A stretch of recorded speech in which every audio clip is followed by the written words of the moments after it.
संचालक महोदय, आदरणीय मैम, समस्त शिक्षकगण, अभिभावकगण एवं प्यारे बच्चों, सर्वप्रथम आप सभी को ढेर सारी शुभकामनाएं 78वें स्वतंत्रता दिवस की। आज हम 78वां स्वतंत्रता दिवस मना रहे हैं। 77 वर्ष पूरे हो गए।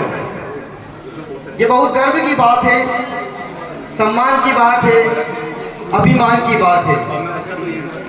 77 साल पूरे हुए हमारी उपलब्धियों के। और एक अच्छी बात है कि सारे देश में एक ही झंडे का प्रभाव हो गया। एक वाक्य मैं आपको बताऊंगा। वीपी मेनन साहब सेक्रेटरी ऑफ इंडिया थे एक समय। उन्हें सरदार पटेल ने बुलाया। सरदार पटेल ने उनसे कहा कि वीपी मेनन, तुम्हें मैं कुछ काम सौंप के जा रहा हूं। तुम ये धरती छोड़ने के पहले ये जो मैं काम बता रहा हूं ये करते जाना। उन्होंने बोला वीपी मेनन से कि आज हमने ये आज़ादी कैसे प्राप्त की, आज कैसी परिस्थितियां बनी हमारे साथ, ये आने वाली पीढ़ी कल को हो सकता है कि यह भी कह दें कि ऐसा हो सकता था 47 में या वैसा हो सकता था 47 में। तो तुम्हें एक काम करना, क्योंकि तुम पिछले 3 वाइसरॉय के साथ तुमने काम किया है, उनके सलाहकार तुम रहे हो, कॉन्स्टिट्यूशन एडवाइजर तुम रहे हो। पहला काम तो तुम ये करना कि किताब लिखना, और उस किताब में लिखना इंटीग्रेशन ऑफ इंडियन स्टेट। और अपने तरफ से कुछ भी कोट मत करना, वो एक डॉक्यूमेंट्री बन जाएगी।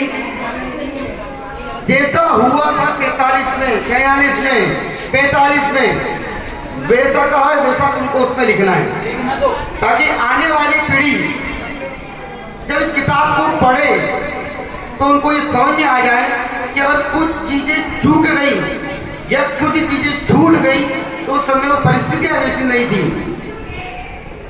और एक काम और करना, एक किताब और लिखना जिसमें लिखना transfer of power in India. ये इतना आसान नहीं था। कहने को हम 200 साल गुलाम थे अंग्रेजों के, लेकिन उससे पहले भी समय से गुलाम हैं हम। 1200 से हम गुलाम हैं और 1947 हमको आज़ादी मिली। और आप सबको ठीक पता होगा कि जब 1947 में जब आज़ाद हुए तो पूरा राष्ट्र एक साथ नहीं था, पूरा भारत एक साथ आज़ाद नहीं हुआ था।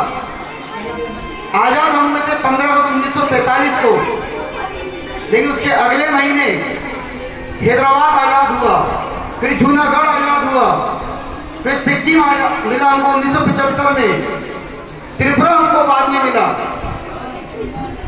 और टेक्निकली 2019 में हमको जम्मू कश्मीर मिला। तो 47 में कुछ काम छूट इसलिए गए थे कि उस समय परिस्थितियां वैसी नहीं थी। हालांकि वीपी मेनन साहब 1965 में चले गए, लेकिन उन्होंने ये 2 किताबें लिखी ताकि आने वाली पीढ़ी इसके बारे में पढ़कर उस समय की परिस्थितियों को समझ सके। आप सबको पुनः बधाई कि देश के झंडे का राज पूरे देश में एक ही का हुआ। ज्ञान की परंपरा का देश है भारत, विज्ञान की परंपरा का देश है भारत, और प्रज्ञान की परंपरा का देश है भारत। 15 अगस्त क्या करने का दिन है? हमें चिंता करनी होगी कि आज की पीढ़ी भाईचारे को समझ सके, आज की पीढ़ी उस समय की चीजों को समझ सके कि हमको किन हालातों में आजादी मिली। हम वैचारिक रूप से तो आजाद हो गए थे, लेकिन कई काम छूट भी गए थे। आजादी में बड़ी कठिनाई हमको मिली। यदि ब्रिटेन में कहते हैं कि दूसरा जब विश्व युद्ध चल रहा था, तो दूसरा विश्व युद्ध जब ब्रिटेन जीता, वहां पर नए प्रधानमंत्री बने और वो लेबर पार्टी के प्रधानमंत्री बने, क्लीमेंट एटली।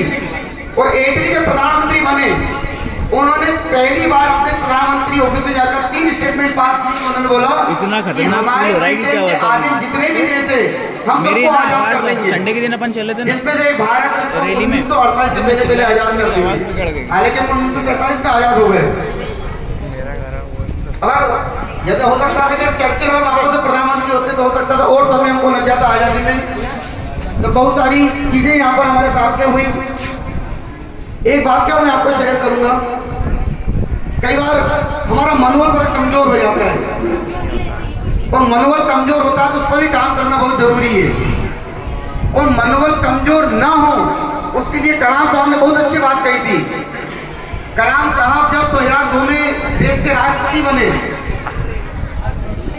जब वो पहली बार अपने राष्ट्रपति कार्यालय में पहुंचे उन्हें बड़ी खुशी हुई। और खुशी इस बात की हुई कि आज मैं राष्ट्रपति बन चुका हूं, अब मुझे देश के बड़े लोगों से मिलने का मौका मिलेगा, मुझे देश के बड़े पॉलिटिशियन से मिलने का मौका मिलेगा, बड़े बिजनेसमैन से मिलने का मौका मिलेगा, सोशल वर्कर से मुझे मिलने का मौका मिलेगा, देश के जितने भी ब्यूरोक्रेट्स हैं सबसे मिलने का मौका मिलेगा। कलाम साहब अपनी बुक विंग्स ऑफ फायर में लिखते हैं, जब मैं अपने ऑफिस में बैठता था और ऐसी कैटेगरी की जब लोग मुझसे मिलने के आते थे तब उनसे एक बात पूछता था कि मेरे पीछे जो तुम, क्योंकि कलाम साहब ने अपनी चेयर के पीछे बहुत बड़ा एक वर्ल्ड मैप लगाया हुआ था और वो जितने भी लोग आते थे उनसे ये पूछते थे कि series I have broughted from Germany. तो सामने वाला बेटा व्यक्ति बोला सर क्या बात है, उनकी बात ही अलग है जर्मनी वालों की। फिर उसके बाद में बोलता था थोड़ा पास आइए, उस मैप को जरा ध्यान से पास जाके पढ़िए। जब वो व्यक्ति उठकर उस मैप के पास जाता था, वहां जाकर पढ़ता था, वहां पे लिखा होता था we are thankful to Indian space research organisation Trivandrum for providing this satellite image. जब वो मुड़ता रहता था तो उसकी आंखों से चमक आया हुआ था, इज इट, ऐसा भी हो सकता है। मतलब आपका मन विश्वास करने को तैयार नहीं है कि भारत में भी उपलब्धियां हो सकती हैं। उसी व्यक्ति से वो वापस पूछते हैं एक और क्वेश्चन, क्या आपको ऐसा कुछ मालूम है कि दुनिया में पहली बार मिसाइल का उपयोग किसने किया था, भाई पहली बार रॉकेट का इस्तेमाल किसने किया था? तो वही व्यक्ति जवाब देता है कि हाँ सर चाइना ने पहली बार इसका यूज किया था हांगकांग के साथ लड़ाई में। फिर कलाम साहब पूछते हैं ऐसा कुछ तुम्हें ध्यान है कि हमने कभी इसका यूज किया हो? बोलता नहीं हमने तो इसका कभी यूज नहीं किया।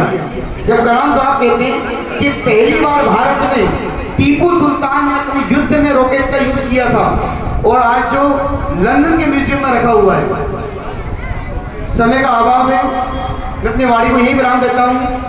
पुनः सभी को 78वें स्वतंत्रता दिवस की बहुत बहुत शुभकामनाएं। जय हिंद, जय भारत।